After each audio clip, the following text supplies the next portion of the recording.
welcome back to the reading of the Medium's book, a book written by Allan Kardec and the spirits.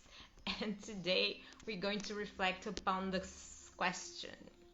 Well, can the spirits feel pleasure?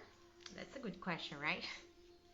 So, it was the spirit of St. Louis who gave us, in reference to this problem, the solution referred to, and which is embodied in the following dialogue.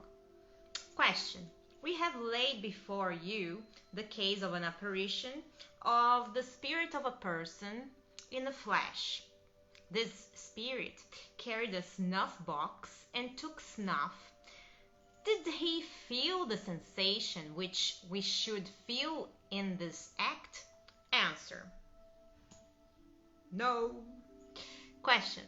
This snuff box looked exactly like the one he habitually used, but that real snuff box was in his house. What was the snuff box seen in his hand? Answer. An appearance. It was made to occur in order both that the circumstance might be remarked, as in fact was the case, and also that the apparition might not be taken for an hallucination produced by the ill health of the seer.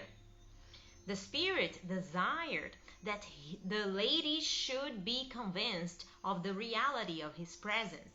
He therefore assumed all the appearances of reality.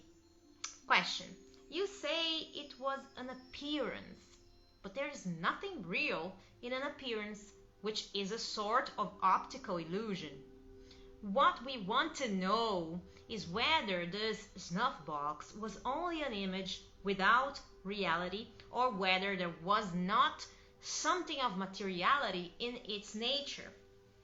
Answer. Certainly there was something material in its nature. It is by the aid of this materiality that the perispirit takes on the appearance of clothes like those which the spirit wore while on earth. Now there is a remark of Kardec under this answer, which is the following. It is evident that we must here understand the word appearance in the sense of aspect or imitation. The snuff box in its reality was not there. What the spirit held in his hand was only its representative.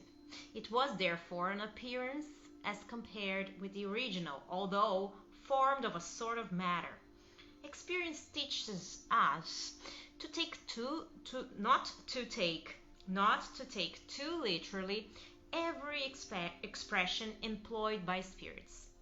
By interpreting their expressions according to our own ideas, we run the risk of falling into serious errors, and we should therefore endeavor to ascertain the real meaning of their words. Whenever these present the least ambiguity, as the spirits themselves constantly recommend us to do. For instance, without the explanation just given, the word appearance, frequently recurring in analogous cases, might give rise to false interpretations. Question. Can it be that inert matter has its double?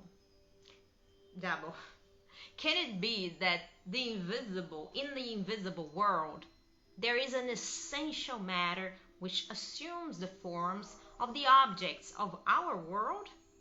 In other words, have the objects of the terrestrial world their ethereal counterparts in the invisible world, as spirits are the counterparts of man?